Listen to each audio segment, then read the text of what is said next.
자, 오늘 여러분에게 말씀을 같이 나눌 것은 여호수아 20장에 있는 말씀입니다. 여호수아 20장 말씀.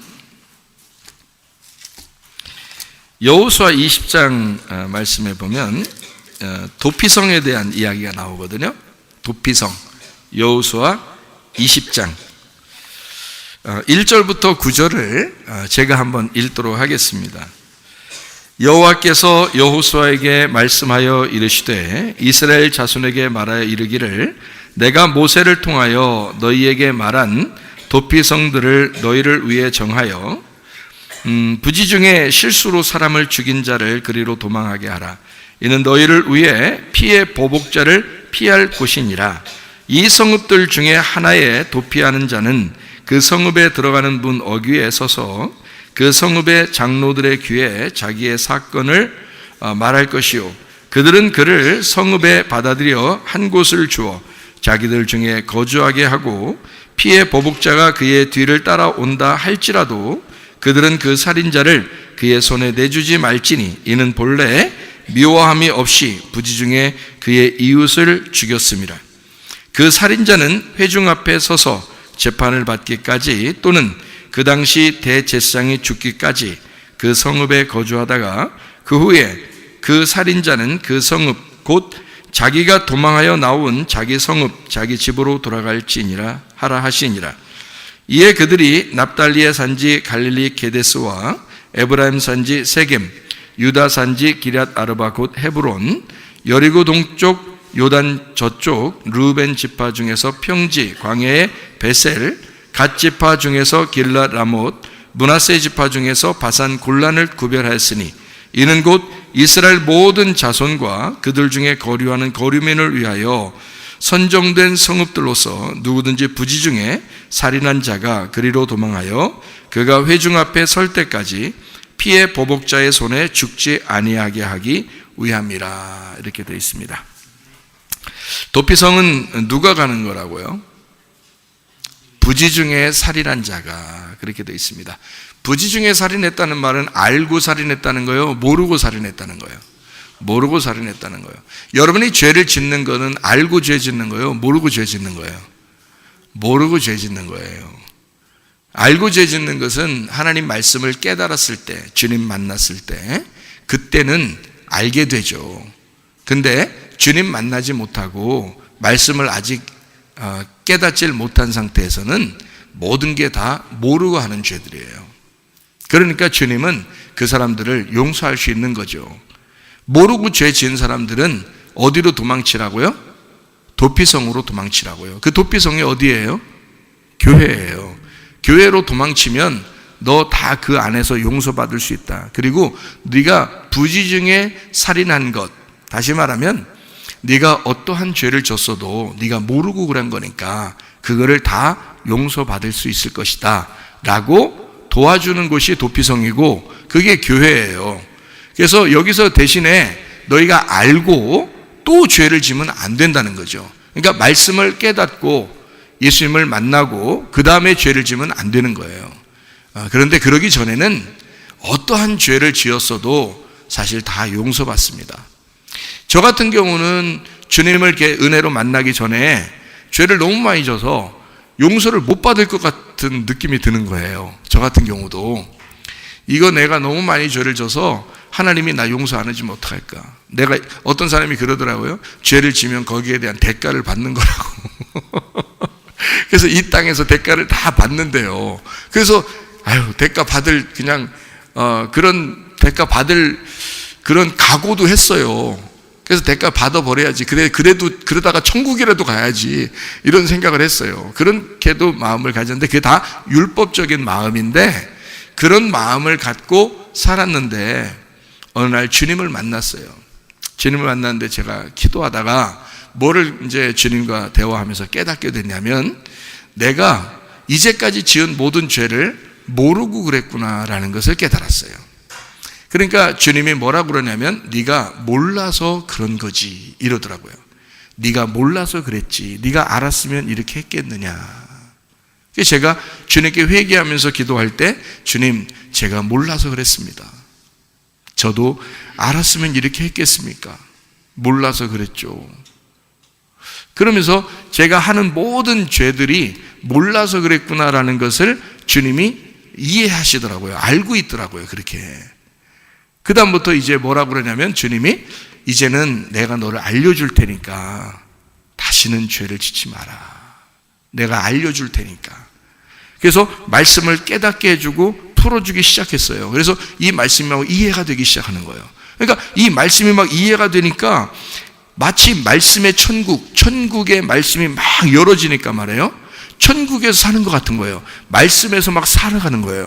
그러니까 더 이상 죄를 질 만한 시간도 없고 그런 게 재미가 없는 거예요. 그러니까 이 땅에 있는 모든 게 재미가 없는 거예요. 그러니까 이 말씀의 천국에 들어와 보니까 이게 너무 재밌어서 이 밖에 있는 게 재미가 없는 거예요. 그렇게 되더라고요.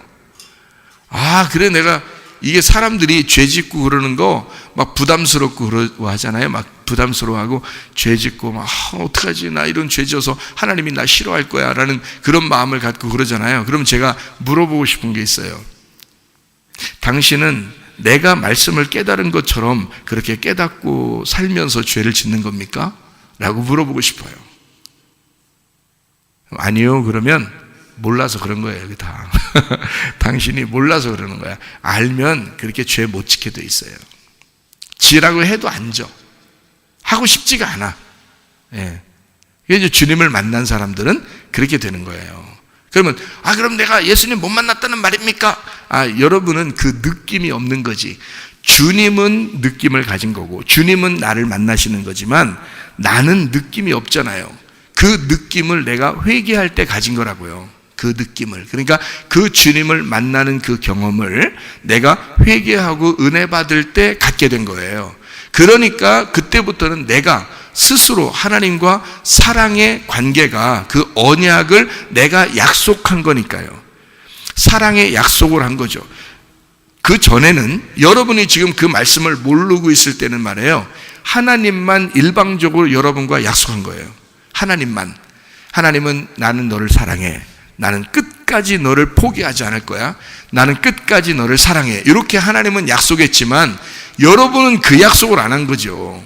여러분은 그 약속을 안 했기 때문에 느낌이 없는 거예요. 주님이 날 만나셨는지 거기에 대한 느낌이 없고 진정한 회개. 나 이 땅에서 진짜 죽었다고 내가 생각하고 내가 진짜 살리라라는 그게 아직 없는 거죠. 그러니까 살아보고 싶은 거예요. 물질도 내 거 가지고 살아보고 싶고 내 가족도 내 거라고 생각하고 살아보고 싶고 그냥 내 거, 내 몸도 내 거라고 생각하고 살아보고 싶은 그런 마음으로 살아가는 거죠. 그거는 아직 주님과 약속을 안 한 거예요. 사랑의 고백을 안 한 거야. 그러니까 사랑의 언약을 맺으면 그 다음부터는 그걸 지키죠. 그 약속을 내가 주님을 사랑하기로 결심했고 나를 없이 하고 예수 그리스도만 내가 사랑하고 나의 주인으로 섬기기로 결심하고 내가 살아가는 거니까 그 약속, 사랑의 언약, 그 결혼 서약을 내가 지켜내는 거죠. 그걸 지켜내는 거죠. 그게 결혼 생활이잖아요. 그러니까 지금 나는 회개하고 은혜 받고 결혼 생활하고 있는 거예요. 그러니까 재밌죠. 그 신랑이 보통 신랑이 아니니까 훌륭한 신랑이거든요. 무조건 나를 사랑하시는 신랑이거든요. 그러니까 재밌죠. 천국 생활 하는 것 같지. 다른 건 별로 재미가 없지. 이 땅에 있는 거는. 그러니까 주님의 말씀이 더 재밌죠. 그러니까 다른 게 싫어지는 거지. 이게 너무 재밌으니까. 이게 이제 은혜 받은 사람들의 특징입니다. 여러분이 그런 삶을 살아가고 있다면 여러분은 은혜 받은 사람이고 회개한 사람입니다.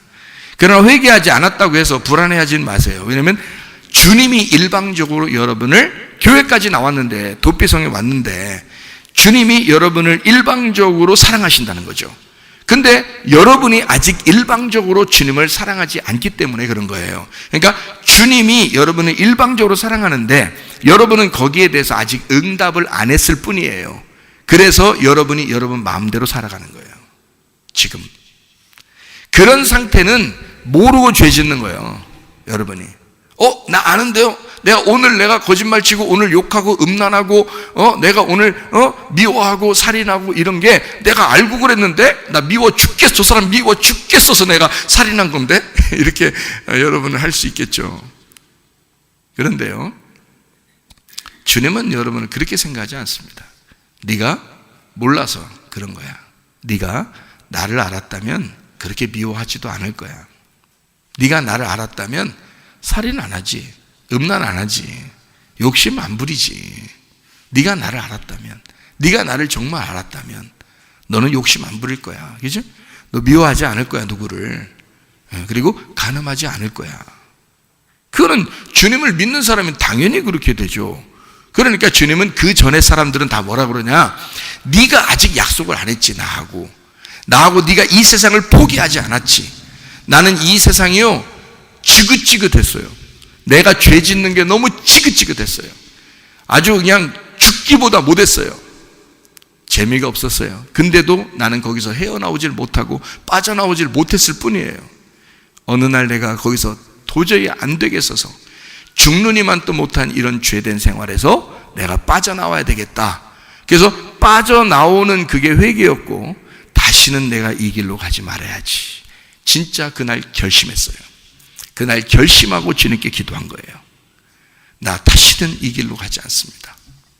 내가 주님만 바라보며 이제 살겠습니다 하고 그날 완전히 결심했어요. 내가 그 결심, 그 회개, 그 은혜 받은 게 뭐냐면 주님께 결혼의 언약을 맺은 거예요. 약속한 거예요. 그날 나는 그날 약속하고 지금까지 그 약속을 지키며 살아가고 있습니다. 그 주님 사랑하는 그 약속을 지키며 살아가고 있습니다. 네. 주님이 나하고 약속한 건 주님은 나를 항상 지키고 있죠. 여러분을 사랑한다는 주님은 계속 지금 그 사랑을 지키고 있습니다. 여러분을요. 근데 여러분이 주님과 약속하지 않은 거죠. 그런 상태에서는 아직 반쪽짜리 사랑이기 때문에 짝사랑이라 그러죠. 짝사랑, 주님의 짝사랑. 여러분은 주님을 사랑하진 않은 거죠. 그렇기 때문에 그런 짓을 하고 다니는 겁니다. 그래도 주님은 용서하셔요. 왜? 너희들이 몰라서 그랬으니까. 네가 주님을 정말 짝사랑하지 않도록 네가 사랑의 고백을 하고 그 약속을 지킨다면 너는 다시는 죄 안 질 거야. 욕심 안 부릴 거야. 미워하지도 않을 거야. 간음하지도 않고 음란하지도 않을 거야. 거짓말하거나 욕하거나 화내지도 않을 거야. 이렇게 된단 말이에요. 그게 그렇게 된다고. 무슨 말인지 아시겠어요? 그러니까 그전 거는 다 몰라서 그런 거니까 주님이 다 용서하실 거라고요. 그러니까 이제 말씀을 잘 듣고 도피성 안에 있는 사람들은 말씀을 잘 듣고 이 말씀 안에서 내가 살아가야지. 그리고 주님과 내가 결심한 그 나를 살려주신 부지 중에 알지 못하고 죄 짓는 나를 용서하신 그 주님에게 내가 돌아와야지. 내가 그 주님의 뜻대로 내가 살아가야지. 그렇게 결심하고 살아가는 사람들 다 되시기를 바랍니다. 그렇게만 하면 여러분은요 이제 주님을 알아가기 시작하는 겁니다. 하나님 말씀 안에서 알아가기 시작하고 주님이 어떤 분인지 그걸 알기 시작하는 거예요. 다시는 이 땅 사람이 아니고 하늘의 사람으로 살아가게 되어 있습니다. 죄 짓지 않고 싶어지고 그때는 알게 되니까 그런 거죠. 그때 혹시 한 번도 죄를 안 지는데 혹시 그럼 죄를 지면 어떡하나요? 여러분이 죄 짓는다는 건 주님을 떠나는 걸 죄를 진다 그래요. 주님께서는.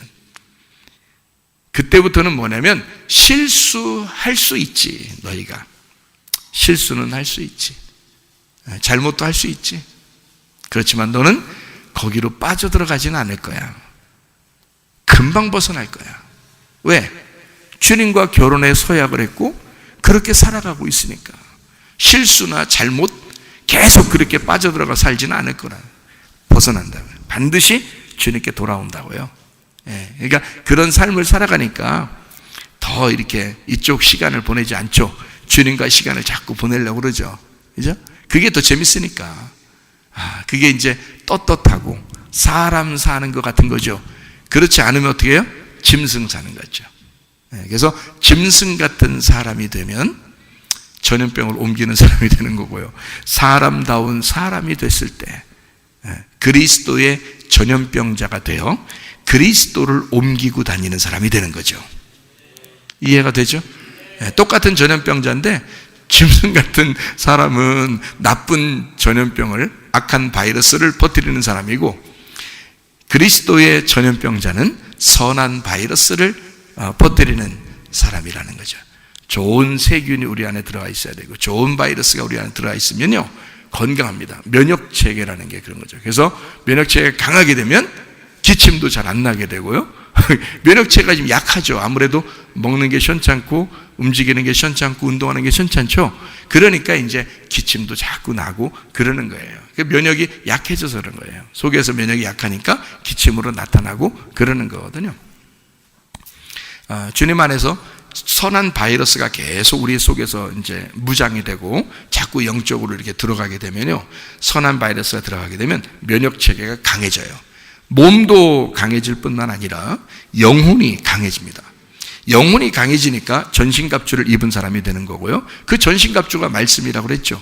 말씀이니까 그 전신갑주가 말씀인데 안 보이는 거잖아요. 이게 전신갑주라는 건 말씀으로 입는 거예요. 빛의 갑옷이 그리스도라고 그랬죠. 그 그리스도를 입는 거 안 보이잖아요. 그 안 보이는 그리스도를 입는 거예요. 흰 세마포 안 보이는 거예요. 그게 진리의 말씀이라는 순결한 말씀을 얘기하는 거예요. 성령의 말씀을 얘기하는 거예요.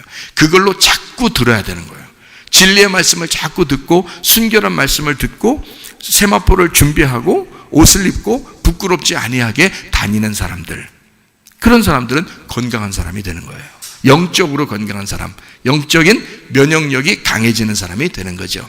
그러면은 마귀가 유혹하고 세상이 유혹해도 넘어지지 않죠.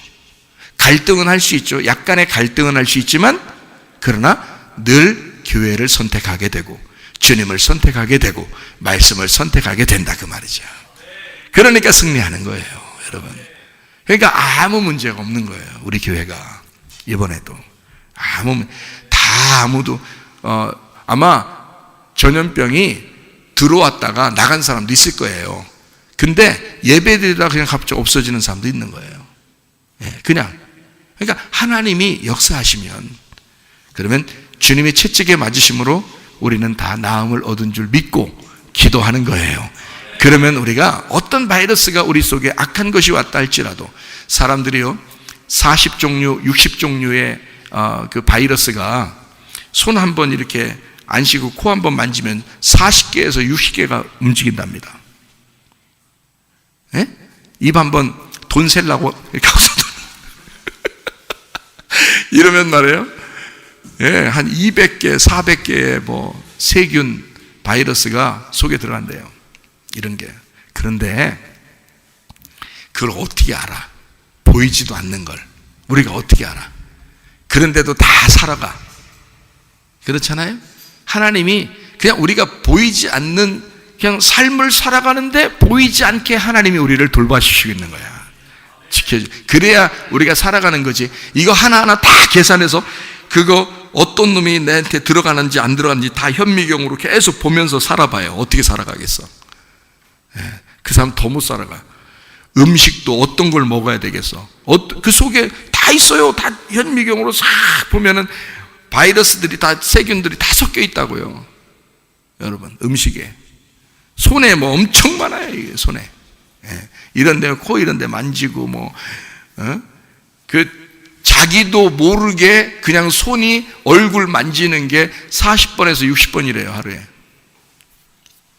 그래, 그냥 들어간다네. 이렇게. 자기도 모르게 이렇게 만진다네. 이렇게. 한 40번에서 60번을 그냥 만진데, 만지지 말라고 하는데, 그래도 자기도 모르게 만지는 게 40번, 60번 만진대요. 그러니 이게 들어갈 수밖에 없는 거예요. 예? 그렇게, 그냥 자기도 모르게 들어가는 거예요. 그렇게 살아간대요, 사람들이. 그 누가 막아주지 않으면, 그거 어떻게 살아가요? 누가 막아주시지 않으면. 그래서 이 피부라는 게 말이에요. 왜 이게 코 이렇게 만지면 코에 들어가고, 입으로 만지면 입으로 들어가잖아요. 그래서 병이 걸리잖아요. 그죠? 제가 옛날에 감기 한번 걸릴 때 보니까 뭐를 이렇게 지나가다가 아이고 어떤 튀김집이 있는데 말이에요. 튀김이 이렇게 금방 보낸 거야. 금방 구워서 탁 놓은 거예요. 자동차 지나가다가 갑자기 눈에 확 들어오더라고요. 그 유혹인데 그걸 그 유혹을 이겼어야 되는데 눈에 확 들어오니까 어떤 마음이 되면 저거 꼭 먹어야지. 내가 무슨 음식을 먹을 땐 꼭 손을 닦고 먹거든요. 근데 길 지나가는 중이니까 손을 못 닦고 그냥 에이 설마 그러면서 그냥 그날 요거를 딱 집어가지고 돈 주고 돈 줄 때 손 만진 거죠. 그 다음에 돈에 이제 세균이 많잖아요. 그 다음에 이제 이거 지금 이제 손은 이제 안 닦은 상태에서 만졌죠. 그 다음에 먹었죠. 그 다음날 막 열나고 뭐가 들어간 거예요. 예, 세균이 틈탄 거예요. 그 바이러스가 들어간 거예요. 감기 바이러스가. 그래서 그날부터 감기 걸려서 한 일주일을 고생했어요.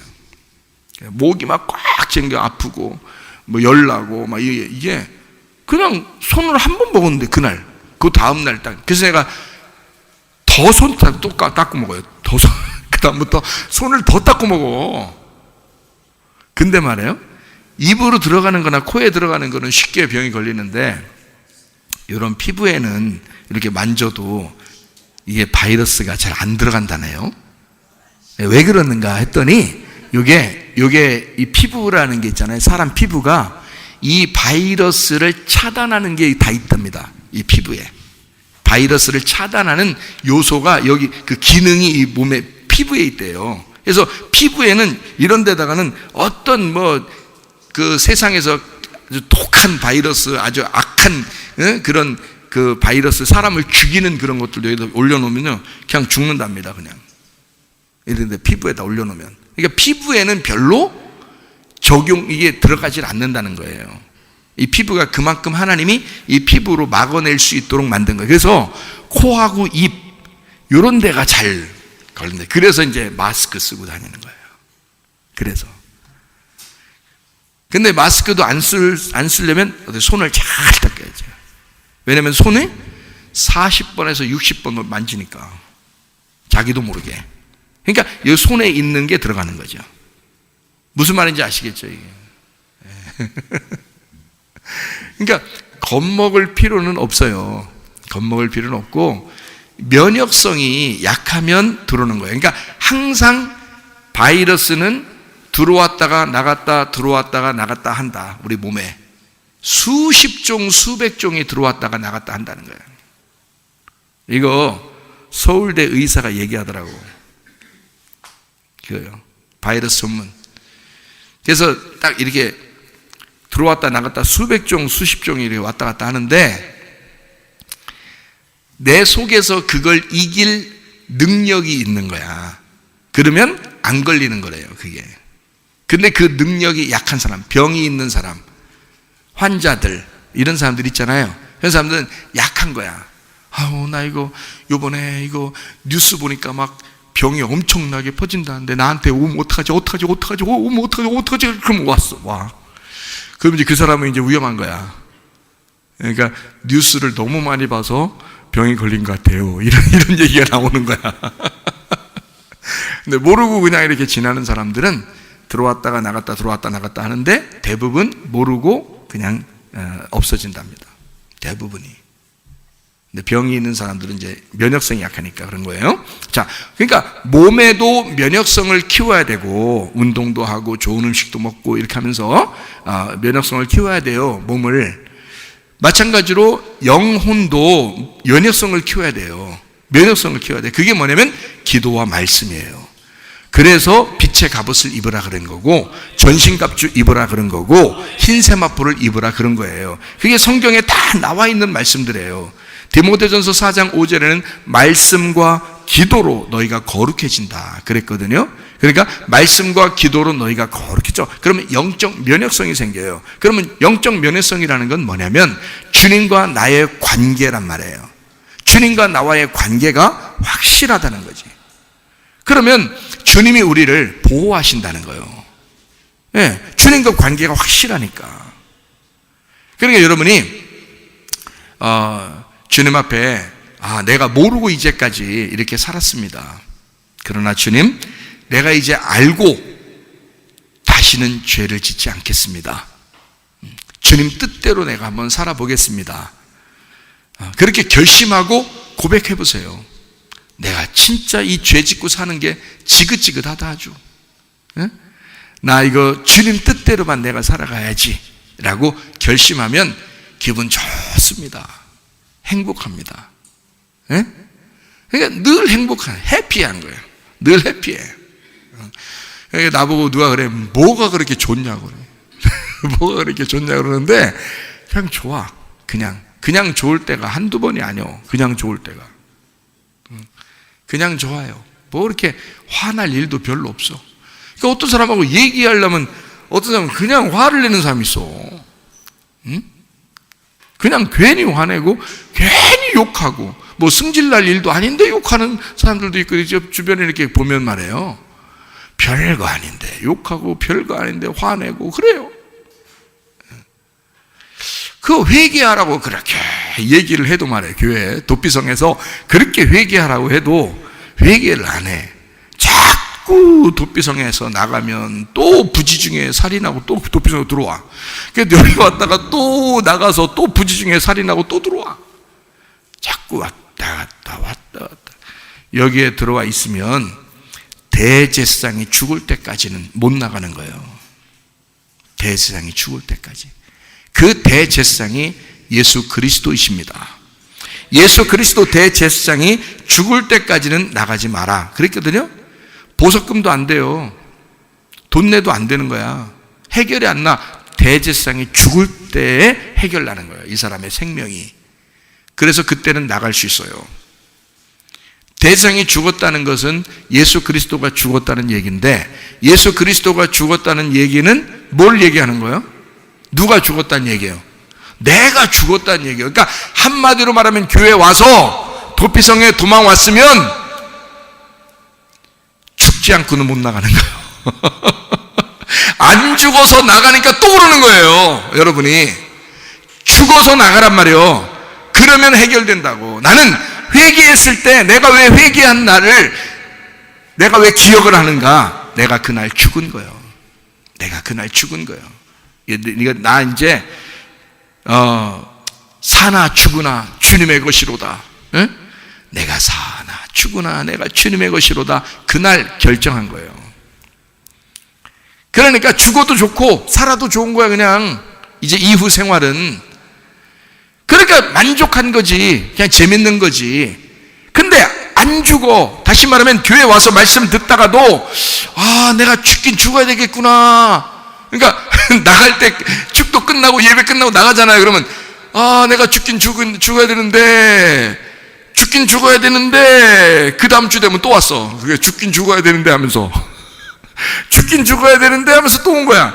그 다음 주에 또 설교 들어. 또 설교 듣고서 죽긴 죽어야 되는데 하고 또 들어오는 거예요. 죽긴 죽어야 되는데 하고 죽어버려야 돼. 그리고서 나가야 되는 거예요. 여러분이 대제사장 죽기 전에는 못 나간다 그랬으니까 도피성에서 내가 오늘 대제사장을 완전히 대제사장이 죽은 걸 내가 오늘 확인하고 내가 가야 되겠다. 그러면 진짜 회개한 거예요. 그러면 여러분 다음 주 올 때는 죽긴 죽어야 되는데 하는 사람이 온 게 아니고 나는 죽고 예수가 살아서 옵니다. 하나님의 성령으로 내가 예배드리러 옵니다. 성령의 교제를 위해서 그 성령의 교제가 성령님 안에서의 교제가 말씀의 교제가 예배니까 그 예배하러 옵니다. 이렇게 되는 거죠. 그러지 않고서는 예배가 아니고 회개해야 될 사람들이 앉아 있는 거죠. 여러분.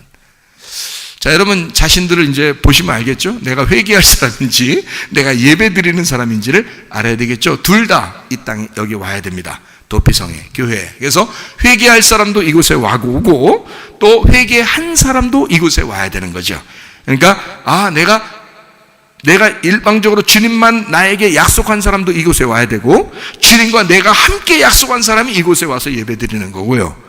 내가 죽은 사람이 이곳에 와야 되는 거고 내가 죽어야 될 사람도 이곳에 와야 되는 거예요. 그게 도피성이라는 것입니다. 그러니까 도피성이라고 하는 건 참 좋은 우리의 피난처죠. 참 좋은 우리의 피난처예요. 이곳에서 우리가 구원받는 거거든요. 이 도피성에서. 자, 무슨 말인지 여러분 아시겠죠? 도피성 이야기를 우리가 조금 더 하기 위해서 여호수아라는 책을 여러분이 조금 이제 설명을 한번 들으면 참 좋겠어요. 여호수아가 제가 그냥 1장부터 쭉 이제 여러분이 1장부터 이렇게 쭉 봐봐요. 그럼 제가 1장부터 한번 설명을 한번 해볼게요. 간단하게. 여호수아 1장에 보면 모세가 죽었고 여호수아가 이제 지도자가 됩니다. 여호수아가. 그랬더니 하나님께서 내가 모세와 함께한 것처럼 내가 너에게도 함께하겠다. 담대해야 된다. 담대한 마음을 가져라. 그러니까 믿음을 가져라는 얘기입니다. 너 나를 믿어라. 하나님을 잘 믿으면 믿음이 생기잖아요. 그러니까 믿음을 가져라. 모세의 후계자 여호수아가 너무 두려워하니까, 여러분 무섭고 두려운 이 세상이 무섭고 두려울 때가 있죠. 이 세상이. 그럴 때 주님 우리에게 뭐라고 말하겠어요? 내가 모세하고도 함께한 거 알지? 자, 우리 성경에 있는 말씀대로 하나님이 성경에 있는 사람들과 함께 하신 거 아시죠, 여러분? 그러니까 또 내가 너와도 함께 할 거야. 그 말씀이란 말이에요. 그러니까 모세하고 함께 했던 것처럼 너하고도 함께 할 거야. 그게 여호수아 1장이에요. 그래서 여호수아 보고 담대해라 그렇게 말하고 또 한 가지를 부탁을 하는데 주님이 율법책을 내게서 떠나지 않도록 해라 그랬습니다. 율법책을. 그러니까 담대해야 되고 나를 확실하게 믿어야 되고 하나님의 말씀을 내게서 떠나지 않도록 해라. 이렇게 1장에 말씀하시는 거거든요. 그 다음에 2장을 보면 2장에 여리고성이 큰 성이니까 이제 요단강을 건너서 큰 성인데 첫 번째 가나안 땅의 첫 번째 요단강 건넌 큰 성이에요. 여리고성이. 그 여리고성에 정탐꾼 2명을 보냅니다. 왜 정탐꾼 2명을 보내냐면 둘이 증인이니까 그런 거예요. 둘씩 보낸다는 것은 증인을 말하는 거예요. 성경이 다 어떻게 되어 있다고요? 2개로 되어 있다고요. 그래서 뭐가 복음이라고요? 고린도전서 15장 1절부터 4절에 보면 복음은 십자가와 부활, 이것이 복음이라는 겁니다. 그래서 증인 둘이 있죠. 이 증인 둘은 하나예요. 그러니까 2명이라고 하니까 2명 보냈는가 보다. 그래서 우리도 전도할 땐 2명씩 보내야지. 그런 말이 아니라 2개의 말씀으로 되어 있다. 이 말씀들은. 그래서 둘이 하나란 말이에요. 그래서 이 증인들, 복음 전도자 2명이죠. 십자가와 부활을 전하는 자들, 이 복음 증거자가 갔어요. 그 중에 그 2명 중에 한 명이 라합의 남편이 됩니다. 여호수아 2장에 라합이라는 사람이 이 정탐꾼을 살리거든요. 2명 살리는데 그 중에 한 명이 살몬이라고 하는 사람이고요. 그 살몬이 보아스의 아버지입니다. 예, 그게 라합 그 남편이 되는 거죠. 그러니까 이 정탐꾼 2명 중에 한 명이 이제 거기 라합 집에 갔다가 이제 돌아오게 되잖아요. 라합이 자꾸 생각나는 거예요. 라합이 자꾸 생각나서 여리고성 무너뜨릴 때 그 여자를 자기 아내로 맞아들였다. 이렇게 볼 수가 있겠죠. 성경에 우리가 보면요.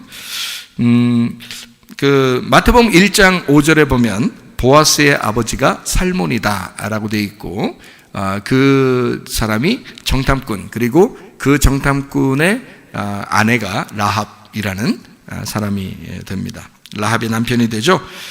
히브리서 11장에 31절에 보면, 히브리서 11장 31절에 보면, 제가 이제 보겠습니다. 믿음으로 기생 라합은 정탐꾼을 평안히 영접하였으므로 순종하지 아니한 자와 함께 멸망하지 아니하였도다. 그래서 히브리서 11장에는 믿음으로 이 라합이 정탐꾼을 살려줬다라고 되어 있고요. 야고보서 2장에 보면, 야고보서는 어떤 장이죠? 행함에 대한 장이죠. 그래서 야고보서 2장의 25절에 보면 또 이와 같이 기생 라합이 사자들을 접대하여 다른 길로 나가게 할 때에 행함으로 의롭다 하심을 받은 것이 아니냐, 이렇게 되어 있습니다. 그러니까 믿음과 행함이 일치가 됐다는 얘기죠. 기생 라합이, 그렇죠?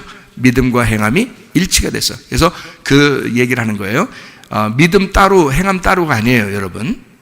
믿음은 행함과 일치가 돼야 된다, 그런 말씀입니다. 여호수아의 그래서 2장 1절에 눈의 아들 여호수아가 시팀에서 2사람을 정탐꾼으로 보냈다라고 돼 있어 가서 여리고를 엿보라 하며 그들이 가서 라합이라는 기생의 집에 들어가 거기서 유숙했다 그랬습니다. 그래서 거기서 잠도 자고 있었던 겁니다. 그리고 3절, 2장 3절 보니까 여리고 왕이 라합에게 사람을 보내어 이르되 내게로 와서 네 집에 들어간 그 사람들을 끌어내라. 그들은 이 온 땅을 정탐하러 왔느니라 라고 되어 있고요. 8절, 또 그들이 눕기 전에 라합이 지붕에 올라가서 그들에게 이르러, 이렇게 되어 있죠. 그 다음에 15절, 라합이 그들을 창문에서 줄로 달아내리니 그의 집이 성벽 위에 있으므로 그가 성벽 위에 거주하였습니다. 16절, 라합이 그들에게 이르되 두렵건대 뒤쫓는 사람들이 너희와 마주칠까 하노니 너희는 산으로 가서 거기서 사흘 동안 숨어 있다가 뒤쫓는 자들이 돌아간 후에 너희의 길을 갈지니라. 라합이 잘 이제 살려주고 했죠. 21절, 라합이 이르되 너희의 말대로 할 것이라 하고 그들을 보내어 가게 하고 붉은 줄을 창문에 매니라 이랬습니다. 그러니까 그 사람들이 가면서 뭐라고 그러냐면 자기가 가지고 간, 정탐꾼들이 가지고 간 붉은 줄이 있었어요. 그 줄을 그 창문에다가 매달아 놓으라 했다. 창문은 열린 걸 의미하는 거죠. 말씀이 열리는 걸 의미하고 그 붉은 줄이라는 건 빨간색이란 말이에요. 빨간색이니까 예수님의 피를 말하는 거죠. 주님의 복음을 말하는 거예요. 그래서 정탐꾼들이 가지고 갔던 그 복음을 정탐꾼들이 확인할 때 여리고성이 무너져도 너는 구원받을 것이다 이렇게 되는 거죠. 그러니까 정탐꾼들이 가지고 간 그 줄을 매달아 놔야 돼. 그러니까 정탐꾼들이, 그러니까 다시 말하면 지금 여러분과 저에게 내가 증인이죠. 내가 설교자니까 증인이란 말이에요. 그러니까 내가 전달해 준 그 말씀이 붉은 줄이 돼야 되고 그 줄이 확인이 돼야 된단 말이죠. 다시 말하면 그 정탐꾼이 가지고 간 그 복음을 알고 있어야 된다는 거죠. 십자가와 부활, 그 두 명이 갖고 그 다음에 그 붉은 줄을 매달았어요. 예수의 죽음으로 네가 구원받는 거야. 너를 구원하는 것은 여리고성을 무너뜨릴 때 네가 구원받는 것은 너를 살리려면 예수 그리스도의 피가 있어야 돼 해서 붉은 줄을 매달아 놔라 그렇게 이야기한 거거든요. 그게 여호수아 2장입니다. 여호수아 3장에 보면요, 요단강이 있고 요단강을 건너가라 그렇게 말합니다. 요단강을 건너가라 그러는데 어떻게 건너가라 그러냐면 여호수아 보고 이 법궤를 맨 자들이 요단강에 그냥 들어가 버리는 거예요. 그냥 들어가면 어떻게 해요? 원래 죽죠. 물에 빠져서 죽게 되죠. 근데 그냥 들어가래요.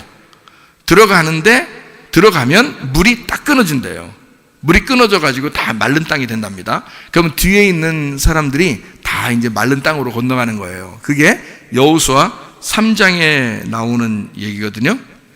여기에요. 여호수아한테 뭐라고 얘기하면 여호수아야 발을 내디뎌라. 발을 내딛으면 그러면 물이 끊어질 거야 라고 했어요. 물이 어디서부터 끊어졌냐고 또 여기 보니까 이렇게 끊어져요. 여기 보니까 참 희한해요. 그냥 아담 읍에서부터 16절에 보니까요, 3장 16절에 물이 끊어지는데 아담 성읍 변두리에 일어나 한 곳에 쌓이고, 그러니까 아담 읍부터 쭉 이렇게 물이 내려오다가 아담 읍에서부터 딱 끊어져서 딱 말라버린대요. 그럼 참 희한하죠. 그게 무슨 말이냐면 아담으로부터 내려오던 모든 죄가 끊어진다는 겁니다. 이 말이요. 자, 그러면 보세요. 누가 발을 내디디면 여호수아와 그 법궤를 맨 자들이, 그러니까 여호수아와 법궤를 맨 자들의 발이 물에 빠지는 순간 아담에서부터 내려오던 모든 죄가 다 끝나버린다는 거죠. 그러니까 보세요. 여호수아가 죽어서 시작하면 아담으로부터 내려오던 모든 죄의 뿌리가 다 끊어진다. 그런 말씀이죠. 그러니까 예수 그리스도가 십자가 못 박혀 죽으시면 이제까지 나를 괴롭히는 나의 모든 죄의 근원이 끊어져 버린다. 그 말입니다. 이게 3장에 있는 얘기죠. 그러니까 여호수아가 발을 내딛는 순간, 그 법궤를 맨 자들과 여호수아가 발을 내딛는 순간 아담의 역사가 종식되고, 그리고 누구의 역사가 시작된다는 거예요? 예수 그리스도, 여호수아의 역사가 시작되는 거예요. 그러니까 이 전까지는 모세가 예전에 그 광야에서 지도자였죠. 이제 여호수아에게 지도권이 넘어오려면 요단강에서부터 물이 끊어져 여호수아가 자기의 역사를 시작해야 되는 거죠. 그래서 예수님의 역사, 다시 말하면 이제까지의 모든 죄가 끊어지는 그 자리에 여호수아가 발을 내딛는 순간 여호수아의 역사가 시작된다는 거죠. 그러니까 여러분에게 예수 그리스도의 십자가가 여러분 안에 들어왔을 때, 그 복음이 들어올 때 여러분의 역사는 다 끊어집니다. 그리고 예수 그리스도의 역사가 여러분 속에서 시작된다, 그 말입니다. 무슨 말인지 아시겠죠? 그게 3장에 있는 얘기고요. 예수님이 침례를 받으시고 하늘문이 열렸다, 마태복음 3장에 있는 내용과 같은 여호수아 3장의 내용입니다. 여호수아 4장에 보면 12돌이 있는데 12개의 돌, 그게 12지파를 말합니다. 여호수아 4장에 보면요, 그게 굴러갔다라는 의미를 가진 길갈에서 12돌을 갖다가 거기 물속에다 집어넣고 12개의 돌을 또 거기서 꺼내라 그랬거든요. 그러니까 12지파는 죽고 12제자는 사는 거다. 다시 말하면 구약은 죽고 신약이 사는 거다. 십자가가 죽고 부활해서 올라오는 거다, 이런 말이거든요. 그게 굴러갔다. 그 이스라엘 백성들이 애굽에서 구원받을 때도 유월절 어린 양의 피로 그 문에 딱 바르면은 죄와 사망의 법이 그 문을 통과해서 넘어가 버리죠. 그 피를 보고서 넘어간단 말이에요. 그 죽음을 보고 넘어가죠. 그래서 그 넘어갔다라는 말이에요. 그걸 유월이라 그래요. 유월절. 그래서 넘어갔다, 이렇게 말하거든요. 근데 여기서 여호수아가 요단강을 건너가지고 첫 번째가 어디냐면 길갈이에요. 이 길갈이라고 하는 단어가 이 길갈이라는 말이 수레바퀴인데, 이 갈갈이라는 말에서 나왔는데 이게 수레바퀴, 회오리바람에서 나온 단어입니다. 이게 가랄에서 나온 단어고, 이건 굴르다라는 말이고요. 굴러가다, 옮기다, 굴러떨어지다, 이런 말이에요. 그러니까 완전히 옮겨졌다는 말이고 완전히 굴러갔다는 말입니다. 뭐가? 아담으로부터 우리에게 내려오던 모든 죄의 근원이 다 그 아담의 역사가 끊어지고 예수 그리스도 여호수아의 역사가 다시 시작되었다. 그게 길갈이란 말입니다. 길갈. 자, 여호수아 5장을 보면 할례를 받으라고 그래요. 광야에서 새로 태어난 자들에게 할례를 받아라. 자, 길갈, 굴러갔다, 넘어갔다, 그래서 할례를 받아라. 할례는 그러니까 뭐예요? 죄가 넘어간 거죠. 죄가 옮겨진 거죠. 없어졌다, 끊어졌다, 아담의 역사가 끊어졌다, 이게 뭐예요? 할례. 그래서 할례를 받아야 된다. 이제까지 애굽 광야를 지나 가나안 땅에 들어간 우리 하나님의 백성들은 이제까지의 모든 육체의 근원을 끊어 너의 인간의 역사를 끊어내고 하나님의 역사가 시작되도록 해라. 그게 5장, 여호수아 5장의 내용입니다. 아주 간단하게 제가 설명을 지금 하고 있는 중이에요. 그 다음에 여호수아 6장입니다. 여호수아 6장에 보면 여리고성이 드디어 무너지게 되죠. 여리고성은 어떤 성과 같은 거라고 했어요? 나의 육체의 성과 같은 거라 그랬어요. 나의 육체의 성, 이것이 가나안 땅에 들어갔다고 해서 없어진 게 아니라, 가나안 땅 들어가면 여리고성 같은 게 없고 뭐 이런 게 아니에요. 계속해서 여러분이 구원받고 회개하고 예수를 믿어도 계속 우리의 육체는 계속 우리를 따라다닙니다. 그게 여리고성과 같은, 그러니까 거대한 성이죠. 무너지기가 가장 힘든 그게 여리고성이란 말이죠. 그래서 그 여리고성이 무너져야 되는데, 이게 그 여리고성을 계속 도를 해요. 도를 하는데 마지막 날 7째 날에는 몇 바퀴 도를 해요? 7바퀴 도를 해요. 왜 7바퀴 꼭 돌아야 되는 거예요? 어지럽게? 그 자리에서 막 돌면 어지럽지만 큰 성을 이렇게 7바퀴 도는 건 어지럽지 않죠. 근데 생각을 해보세요. 법궤도 들죠. 또 자기들 물건도 다 들죠. 그 다음에 그 나팔도 들죠. 뭐 이러면서 이 여리고 성을 큰데, 가장 큰 성인데 그걸 쭉 7번을 돈다고 하면 얼마나 힘들겠습니까? 그죠? 근데 하필 7번을 왜 일부러 돌으라고 그러냐면, 7이라는 숫자가 안식, 다 이루었다, 완성이라는 말이거든요. 그래서 7번 돌아라라고 얘기하는 건데요. 그 실제로 7번을 돌았는지 한 바퀴를 돌았는데 그게 7번째라고 하는 건지 하여튼 완성이란 말이에요. 그게 다 이루었다라고 해서 그래야 여리고성이 무너지는 거예요. 그러니까 7바퀴를 돌아야 여리고성이 무너진다. 다시 말하면 안식이 와야, 이 안식은 예수 그리스도의 죽음을 통해서 안식이 오잖아요. 그러면 이 안식은 뭐를 통해서 온 거냐면 예수님의 십자가 죽음을 통해서 안식이 오는 건데, 요한복음 19장 30절에 다 이루었다, 주님이 십자가에서 다 이루었다 그랬을 때 다 완성했다 그 말이거든요. 그러면 안식이 오는 거예요, 우리한테. 창세기 1장에서 창조가 다 끝나죠. 그러면 2장 1절 2절에 뭐라고 해요? 하나님이 안식하셨다 이렇게 돼요. 이 창조가 다 끝나니까 내가 안식한다 이렇게 하잖아요. 그것을 십자가에서 예수님이 죽으시고 그 다음에 안식하노라 이러잖아요. 이게 다 이루었다, 빚을 다 갚았다, 안식했다. 그래서 모든 죄가 다 끊어졌다. 이제는 7번째 완성, 안식의 완성이 오도록 하겠다. 그래서 7바퀴를 일부러 돌으라고 그러는 거예요. 이게 안식을 그냥 오는 게 아니라 다 완성해야지 오는 거니까. 다 완성하신 예수님을 통해서 네가 안식해야 돼. 그래서 여리고성이 무너지는 것은 예수의 죽음이 거기에 들어와야 되는 거야. 그러면 여호수아의 부활의 역사가 시작되는 거야.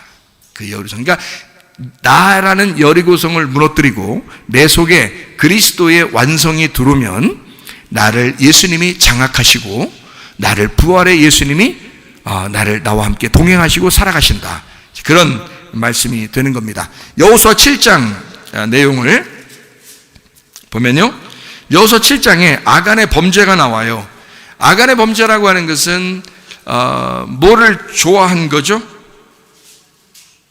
예, 탐욕이 들어왔어요. 탐욕은 뭐예요? 우상숭배예요. 탐욕은 우상숭배고, 선악과를 먹을 때 뭐 때문에 먹었어요? 탐욕 때문에 먹은 거예요. 욕심 때문에 먹은 겁니다. 그래서 그걸 정욕이라 그렇게 말한 겁니다. 그죠? 육신의 정욕, 안목의 정욕, 이생의 자랑 이렇게 얘기하죠. 욕심입니다. 여러분, 예수를 믿는다, 가나안 땅에 들어왔다 그러면 이런 아간 같은 사람이 없을까? 여리고성이 다 무너졌어요. 근데도 아간이 나오는 거예요. 이 아간이 뭐 때문에 이렇게 됐어요? 욕심이 나온 거예요.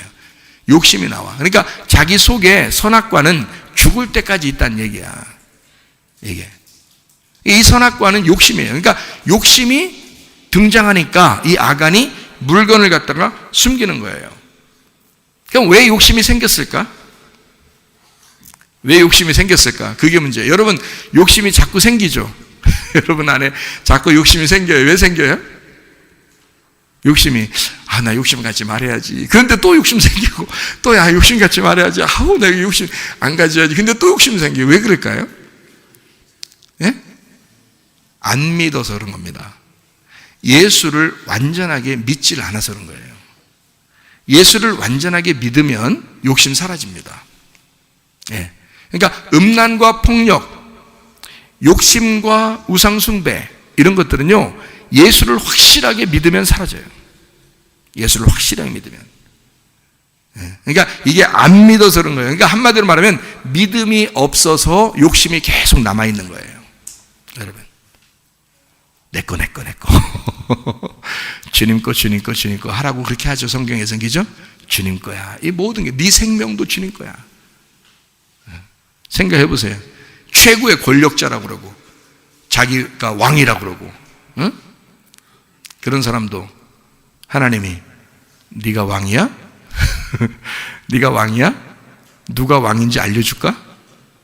내가 진짜 왕이야. 너 진짜 왕 아니야. 너 데려가야 되겠어. 그러면 사망 아니면 뇌사요. 사망 아니면 식물인간.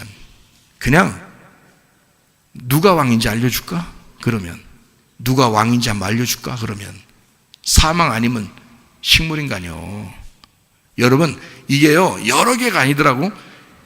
핏줄은 여러 개인데 그 중에 하나만 딱 잡고 있으면요 핏줄은 여러 개인데 하나만 딱 누르고 있으면 말이에요, 그러면 그냥 쓰러져 버리는 거예요. 사람은. 알아요? 그 핏줄이 안 통해가지고 그냥 쓰러져 버린 거예요. 이번에도 자기가 왕이라고 생각했는데 알고 보니까 진짜 왕이 따로 있었던 거야. 이 세상에 최고 권력자 없어요. 여러분이 뭐 최고라고? 아니야. 그러니까 자기가 최고라고 생각하니까 욕심 부리는 거 아니에요. 여러분, 누구 안 믿었다는 얘기예요? 하나님을 안 믿는 거야. 하나님을 진짜 믿는다면 내 모든 물질과 몸과 마음과 시간, 생명도 주님 거죠. 그게 당연한 거지. 그렇죠? 그래서 탐욕이 우상숭배고 그거는 선악과다 이렇게 되는 거예요. 아간이 거기에 딱 걸려 넘어지면 가나안 땅 들어가서 여리고성까지 무너졌는데 세상에 아간 같은 사람이 탁 나오는 거예요. 뭐 때문에? 욕심. 여러분이 나도 그런데 어떡하지? 조심하셔요. 그러니까 핏줄 하나 막히면 그냥 다 주님 거라는 거 인정할 수밖에 없는 시간이 와요. 욕심 부리지 마. 그러니까 차라리 내가 생각해봤어. 차라리 죽을 줄 알고 식물인간 될 줄 알았으면 통일이라도 해놓을 걸. 속으로 그런 마음을 알았다면, 그 시간이 그렇게 될 줄을 알았다면, 통일이라도 할 걸, 그냥 그 마음 편하게 살 걸. 그러면 아마 이런 시간도 안 왔을 수도 있겠지. 그런 위험한 시간도 안 왔을 수도 있겠지. 근데 욕심이 잉태하니까 죄를 가져와. 죄가 장성하니까 사망을 가져온단 말이에요.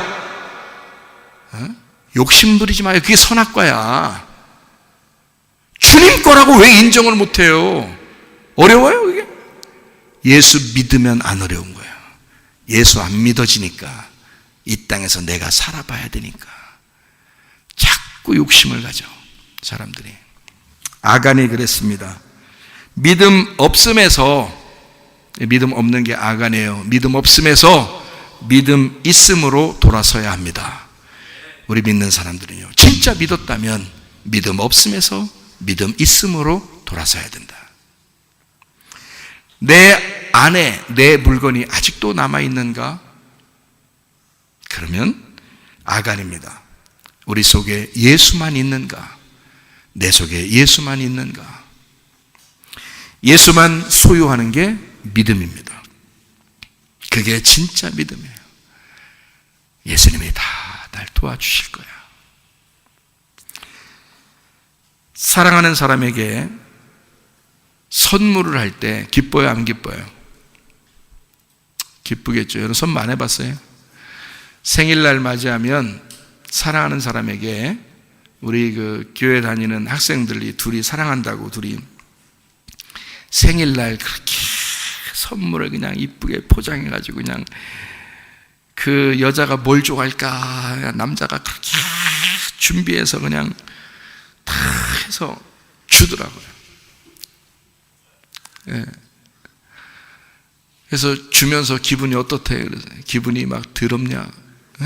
주면서 막 내 아까워 죽겠어 뭐 이랬느냐? 아니면 주면서 이 포장을 하면서 행복하고, 이걸 주었을 때 그 여자친구가 이걸 받을 때 얼마나 좋아할까, 행복할까, 어떤 마음이었느냐?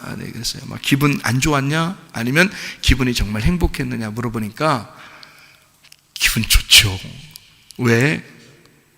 좋아하는 사람이니까요. 그래서 제가 사랑하는 사람이라고 해도 돼. 뭘 좋아하는 사람이라고 일부러 그렇게, 사랑하는 사람이니까요. 이렇게 하면 얼마나 좋아. 자, 보세요. 사랑하는 사람이니까, 내가 좋아하는 사람이니까 선물을 줄 때 행복하지. 네? 무슨 말인지 아시겠어요? 그러면 여러분은 예수님 정말 사랑하나? 예수님을 정말 사랑해서 그분께 내가 헌금을 드릴 때, 또는 선교하고 구제할 때 그 하나님께 내가 드린다고 생각하면 마음이 흥분되고 기분 좋고 행복하고 기쁜가? 아니면 뭐 삥 뜯기는 것 같은가? 자기가 자기 사랑하는 애인에게 선물 하나만 주어도 기분이 좋은데, 예수를 진짜 사랑하는 애인이라고 생각하지 않기 때문에 하나님 앞에 드리는 게 별로 기분이 좋은 게 아닌 것처럼 느껴진다면 뭐가 없다는 거냐면 믿음이 없다는 거죠. 믿음이 없는 거죠. 믿음이 정말 있다면 주님께 흥분해야죠. 행복해야죠. 기뻐야죠, 사실은. 이게 여호수아 7장의 가르침입니다. 여호수아 8장입니다. 8장에 작은 성 아이성에서요, 또 패배합니다. 아간 때문에 그런 일들이 벌어졌고요. 욕심을 내니까 작은 것에 넘어진 겁니다. 작은 거라고 얕보지 마라. 작은 거라고. 작은 것에서 넘어지게 돼 있다. 큰 장수가 큰 바위를 옮겨서 전쟁에 크게 승리하고서도 집에 와서 작은 것에 넘어질 수 있다. 큰 바위를 옮겨놓고 나서 기분 좋게 내려오다가 작은 돌뿌리에 걸려서 넘어지는 사람도 있다. 한마디로 여리고성이라는 큰 성을 무너뜨렸는데 아이성에서 넘어진다 이 말이에요. 작은 아이성이라고 해서 얕보지 마라. 여러분의 작은 것도 주님께 늘 깊이 주님과 교통하면서 승리하시기를 바랍니다. 여호수아 9장입니다. 9장에 보면요, 기본 주민들이요, 여호수아하고 이렇게 화해를 신청해요. 화친한다 그러죠. 누가복음 14장 32절 말씀에 보니까 만일 못할 터이면 그가 아직 멀리 있을 때에 사신을 보내어 화친을 청할지니라 그랬습니다.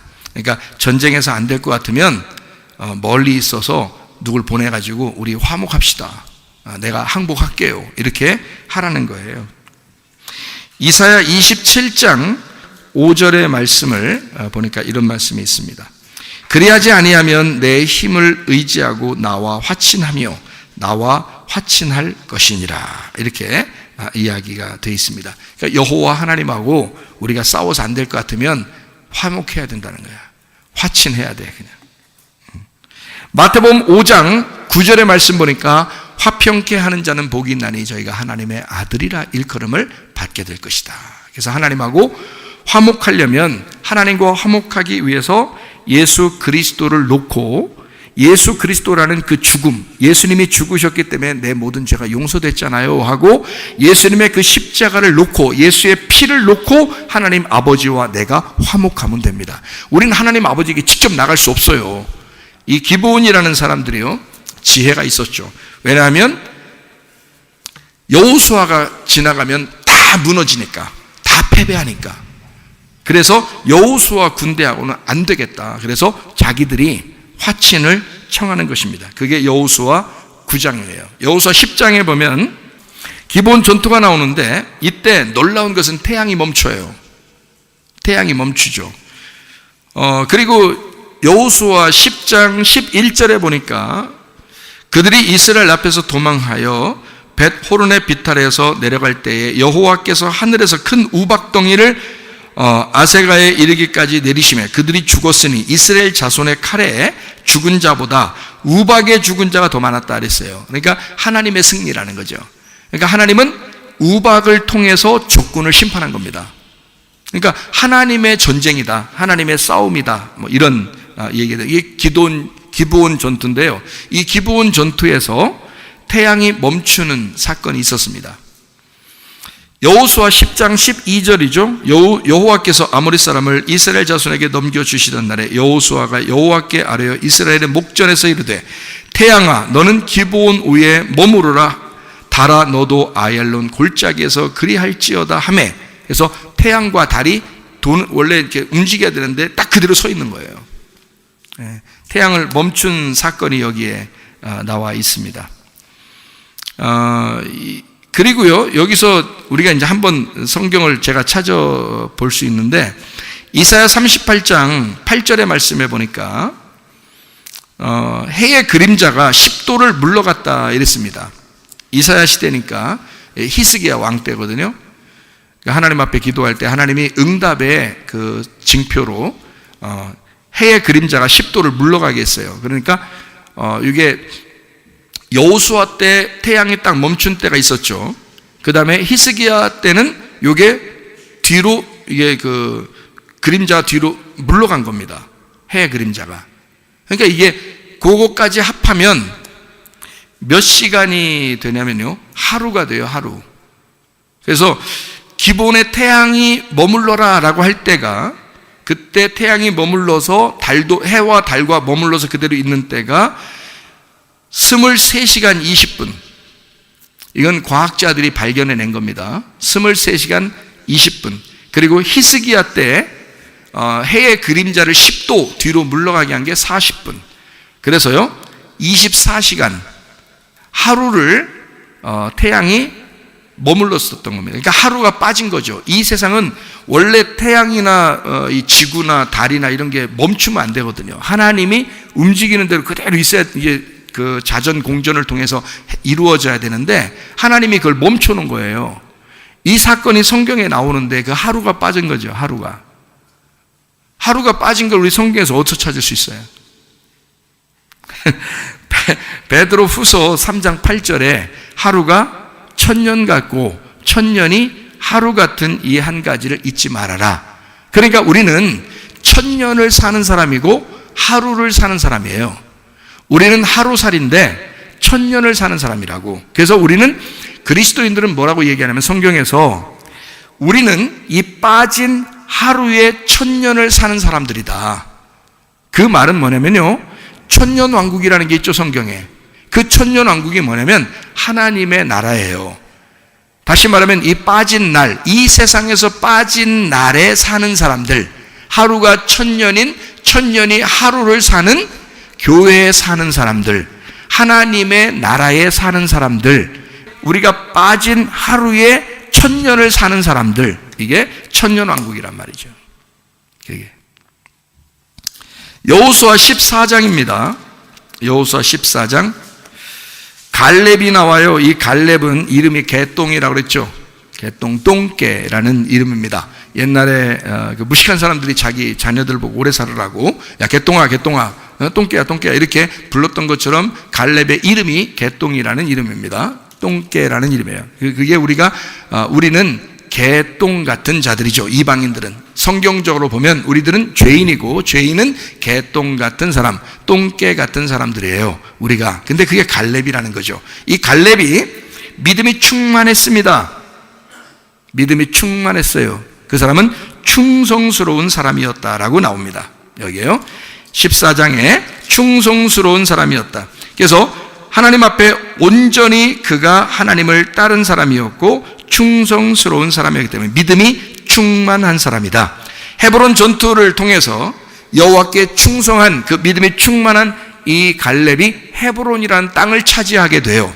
헤브론이라는 땅이 뭐냐면 아브라함이 처음으로 하나님 앞에 예배드리던 장소고요. 그곳이. 그래서 예배의 장소, 교제의 장소가 헤브론이에요. 하나님과 교제하는 땅이. 근데 거기를 누가 차지했다고요? 개똥 같은 게 차지했다고요. 그러니까 다시 말하면 여러분과 저 같은 개똥 같은 사람들이, 똥개 같은 사람들이 거기를 차지했다고. 이 자리에, 여기에 나올 수 없었던 사람들이었는데 하나님이 우리를 부르셨다고, 여기에. 그래서 헤브론을 차지했다고. 그리고 사울 왕이 이제 폐위가 되고 다윗이 왕이 될 때 첫 번째 자기가 어디서 안수를 받고 왕이 됐으면 좋겠습니까? 하나님한테 물어봤더니 하나님이 뭐라 그래요? 야, 예배나 드려. 그래서 헤브론에서 할지니라 해서 헤브론에 가가지고 왕으로 임명을 받아요. 거기서 첫 번째 다윗이. 그래서 다윗 왕이 세워진 것은 헤브론입니다. 왜 그렇게 했겠어요? 아브라함이 예배드린 장소로 돌아가. 이 개똥 같은 놈아. 갈렙이 차지했던, 갈렙이 첫 번째 헤브론 땅의 왕이거든요. 갈렙이 헤브론 땅을 차지한 왕이에요. 그게 갈렙입니다. 그러니까 개똥 같은 게 거기서 왕 같은 제사장 됐거든요. 다윗아, 너도 거기 헤브론에 가서 왕이 될지니라. 거기서 예배나 성공해라. 예배 먼저 성공해. 그리고 난 다음에 거기서 왕이 되고 그 다음에 예루살렘에 가서 또 왕이 되죠. 예. 그러니까 다윗은 첫 번째 왕은 헤브론에서 됐고 그 다음에 예루살렘에 가서 왕이 되는 놀라운 역사. 이게요, 여호수아 14장의 내용입니다. 자, 마지막으로 여호수아 20장이죠. 20장은 여호수아 성경책의 핵심과도 같은 장소입니다. 이게 도피성에 대한 이야기예요. 그러니까 성경은 결국 여호수아서를 쓸 때 여호수아 1장에 모세 다음으로 여호수아를 지도자를 딱 세워놓고 여호수아를 통해서 결국에는 뭐가 완성되게 하려고 하는 거냐면 도피성을 완성시키는 거예요. 그게 여호수아 20장이라는 거죠. 그래서 도피성을 뭐라고 그러냐면 성경적으로 말하면 노아 시대의 방주와 같은 것이다. 그래서 노아 시대는 방주가 도피성이에요. 노아 시대는. 모세 때는요, 갈대 상자, 그게 모세 때는 도피성이라고요. 모세가 쉬는 곳. 노아의 방주는 노아가 쉬는 곳. 그게 도피성이라고요. 그 도피성은 법궤와 같습니다. 이게 방주도 네모 상자로 이렇게 만들었죠. 모세의 갈대 상자도 이렇게 만들었겠죠. 그것처럼 이 법궤가 이렇게 상자처럼 되어 있죠. 그 상자처럼 되어 있는 거를 도피성이라고 할 수 있습니다. 우리는 그 법궤로 도피해야 된다 그 말이고요. 법궤를 사무엘하 6장 2절에는 만군의 여호와의 이름이라고도 합니다. 그럼 만군의 여호와의 이름이 법궤고 그게 도피성이라는 거죠. 그러면 도피성이라고 하는 것은 우리를 뭐 하려고 도피성으로 데리고 온 거예요? 뭐 하려고? 도피성이라고 하는 도피성 이유가 뭐예요? 도피성에 데려온 이유. 롯의 도피성은 소알성이고 모세의 도피성은 갈대상자고 노아의 도피성은 노아의 방주고 야곱의 도피성은 브니엘이고 이스라엘의 도피성은 예루살렘 성전입니다. 우리의 도피성은 지금 그 나라 땅이 아니고 하나님의 법궤인 만군의 여호와의 이름, 그가 있는 그 이름이 존재하는 교회를 도피성이라고 이렇게 말하는 거죠. 이게 우리의 무덤과 같은 곳이에요. 왜 무덤과 같은 곳이라고 하면 도피성이라는 이 단어가 미크라트라고 그러거든요. 이 미크라트라는 단어가 수용하다, 이게 이렇게 모아놓다라는, 수용하다라는 거거든요. 교회가 그런 곳이죠. 이렇게 모아놓는 것이죠. 미크라트라는 이 장소, 이 단어가 장소라는 장소라는 단어하고 카라트라는 그 단어의 합성어예요. 카라트가 불구로 만들다는 단어입니다. 불구로 만들다. 지체 부족한 자로 만든다. 그런 말입니다. 다시 말하면 나를 장애인 만드는 곳. 한마디로 말하면 교회로 데려와서 작살내는 곳. 도피성에 들어오게 되면 완전 장애인 만드는 곳. 이 사람을 완전히 끝장내는 곳. 이게 도피성이에요. 도피성이라고 하는 것은 교회고, 교회는, 지금의 교회는 구약시대의 여호수아 20장, 그토록 하나님이 만들고 싶어하던 여호수아를 통해서 만들고 싶어하는 완성한 도피성이란 말입니다. 근데 그 도피성이라는 단어를 뭐라고 줬냐면 장애인 만드는 장소, 불구자로 만드는 장소. 야곱이 불구자가 되고 난 다음에 이스라엘이라는 이름을 받았죠. 그런 것처럼 여러분이 교회에 와서 진짜 하나님의 그 왕 같은 제사장들이 되려면 여러분은 죽으셔야 합니다. 장애인이 되셔야 합니다. 이곳에 와서 뭔가 나를 치고 내가 죽을 것 같은 그 마음을 부여잡고 주님 앞에 따라가는 장소, 이게 교회예요.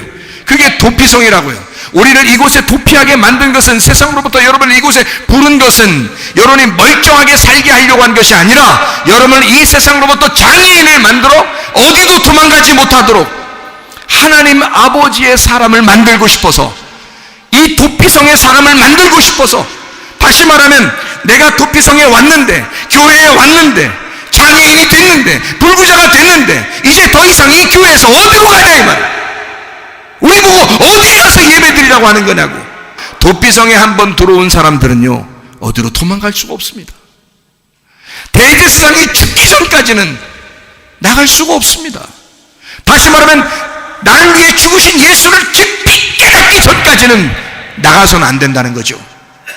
이곳에 우리가 왔습니다. 도피성에 왔어요. 교회에 왔어요. 이곳은 나를 죽이는 장소라는 거죠. 나를 죽이는 이 장소에서 주님과 함께 동행하다가 주님 만나시기를 바랍니다. 이제 내가 살아도 주 위에 살고 이제 내가 죽어도 주 위에 죽네 하늘 영광 보여주며 나로라 하네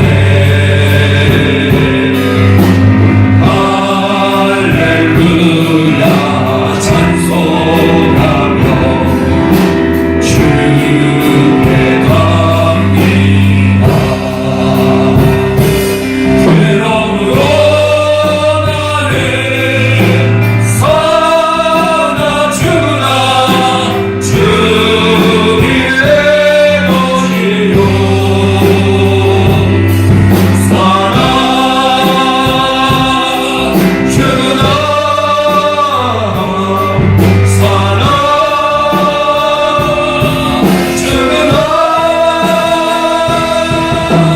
날 위해 피를 내신 내 주님의 것이요 이제 내가 떠나도 저천국 가고 이제 내가 있어도 주 위에 있네 우리 예수 찬송하며 나를 가겠네 천군 천사랑 밟으며 마중 나오네 그러므로 나는 사나 주나 주 위에 거니요 사나 주나 사나 주나 날 위해 피를 내신 내 주님의 것이요 한번 기도하겠습니다. 우리 하나님 앞에 기도할 때 하나님 나는 주님의 것입니다. 우리가 교회 도피에 와서 하나님 나는 오직 주님만 사랑하기로 결심합니다. 주님의 뜻대로 살다 주님 만나길 소원합니다. 기도합니다. 우리 하나님 아버지가 인도하시고 사랑하심을 믿습니다.